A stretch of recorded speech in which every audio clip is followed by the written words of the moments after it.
સુરત શહેરમાં સસ્તું સોનું આપવાના બહાને છેતરપિંડી આચરી બાદમાં નકલી નોટો બનાવવાના રેકેટો પર્દાફાશ થયો છે.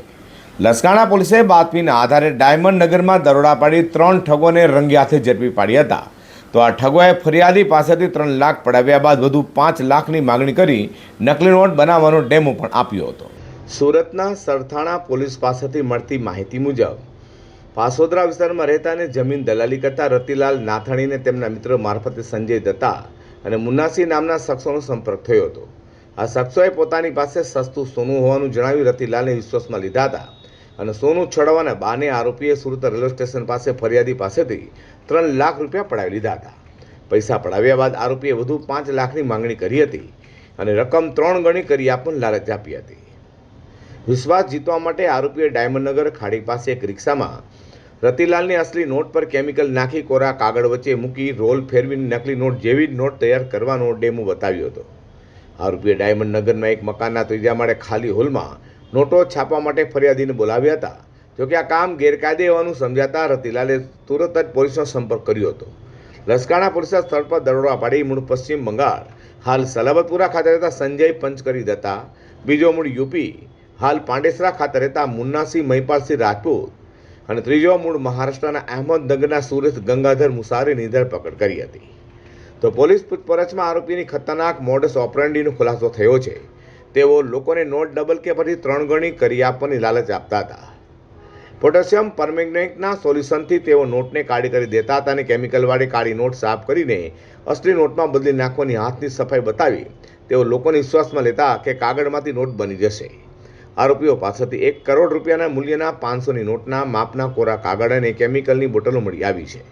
કારણ કે સરથાણા પીઆઈ મીનાબા ઝાલાએ જણાવ્યું હતું કે ફરિયાદીએ આપેલી માહિતી પ્રમાણે પોલીસે રેડ કરી હતી, જ્યાંથી કાગળ અને ત્યાં અલગ અલગ પ્રકારનું કેમિકલ તેમજ જે આરોપી સંજય ઉર્ફે બંગાળી છે તેના ખિસ્સામાંથી 500 રૂપિયાના દરની પણ 3 ફેક કરન્સી મળી આવી હતી.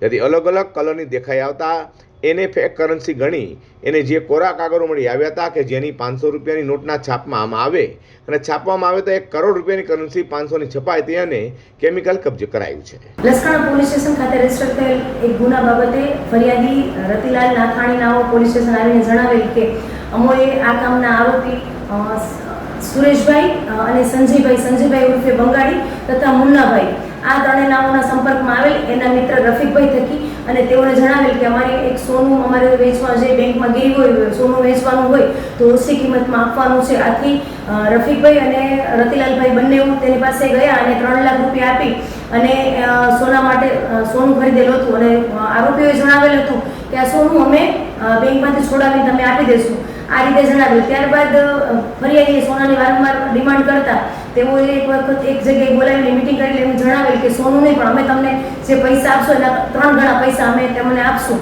આથી ફરિયાદીએ જણાવેલ કે કઈ રીતે, તો ત્યારે એને થોડા દિવસ પછી જણાવીશું એવું કરતા પરમ દિવસે એ લોકોને એક જગ્યાએ બોલાવી અને ડેમો આપેલો એક પ્રકારનો કે ભાઈ એક કરન્સી છે કોરા કાગળ છે, કોરા કાગળમાંથી તમે એક કરન્સી આપો છે અસલ કરન્સી, એના ઉપરથી અમે 3 ગણી તમને નોટ બનાવી આપશું. આ રીતે ડેમો આપીને એને જણાવેલ કે જે તમારા પૈસા છે એના 3 ગણા પૈસા અમે તમને કરીને આપશું.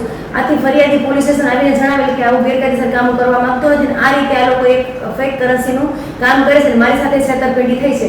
આવી રીતે ફરિયાદી આવીને જણાવતા પોલીસે ત્યાં રેડ દરમિયાન જે કાગળના જે કરન્સી છે કરન્સી ટાઈપના પીસ અને ત્યાં અલગ અલગ પ્રકારનું કેમિકલ તેમજ જે આરોપી સંજય ઉર્ફે બંગાળી જે છે એના ખિસ્સામાંથી 500ના દરની 3 ફેક કરન્સી મળી આવેલ છે, જે અમે યુવી રેઝમાં જોતા અલગ અલગ કલરની દેખાઈ આવતા એને ફેક કરન્સી ગણી અને તેમજ આજે કોરા કાગળો મળી આવેલા છે કે જેની કે જે 500ની નોટના છાપવામાં આવે તો 1 કરોડ રૂપિયાની કરન્સી 500ની છપાય તે અને આ કેમિકલ કબજે કરેલું છે.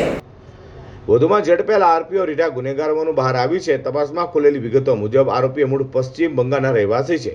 તેઓ અગાઉ ઔરંગાબાદમાં 7 લાખ અને કોલકાતામાં 50,000થી 3 લાખ સુધીની અનેક છેતરપિંડી પર આચરી છે. તેઓ ખાસ સુરતના વેપારીઓને ટાર્ગેટ કરવાના ઈરાદે જ અહીં આવ્યા હતા. આ મુદ્દે લસકાણા પોલીસે ભારતીય ન્યાય સંહિતાની વિવિધ કલમો હેઠળ ગુનો નોંધી વધુ તપાસ હાથ ધરી છે.